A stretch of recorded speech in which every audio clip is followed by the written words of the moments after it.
It Lives Here. This is a new horror movie playing in theaters. I didn't know anything about this one. I was curious about it. And I really did not like this movie. This is probably the most generic horror film all year.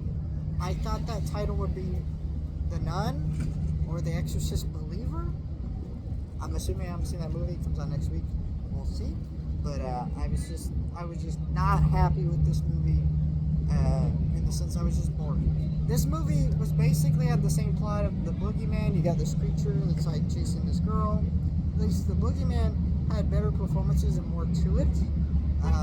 I wasn't a huge fan of that movie when I reviewed that movie, which is unfortunate because I was actually really excited about that movie. This movie I was not, just because I didn't know anything about it, but I was still interested. Because, you know, I like being surprised by movies, so I don't look up a lot about movies. This one did not work for me. It was too long. It was irritating. It was boring. And I thought it was really cool to see a horror movie starring this Indian girl. You know, it's very unique for that, but they didn't really do enough with that. And it seemed like they were trying to touch a little bit into that social commentary angle. They didn't really do that very well. And the other thing is, like, the film is PG-13, which, let's be real, most horror movies that are PG-13 are bad because they try to dumb them down, and it made this movie feel really generic where there's certain kills or violence.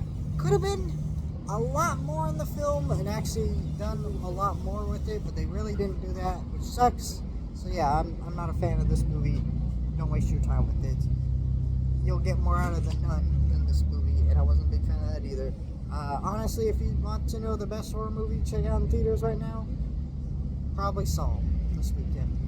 I don't know, I still haven't seen that movie either yet. It hasn't come out yet, but we'll see. I think that movie would probably honestly be better than this one, and The Nun, and probably The Exorcist, which isn't a great sign for horror movies. Crazy, we had a great run with horror movies last year. What happened, Hollywood? Why are we doing this crap?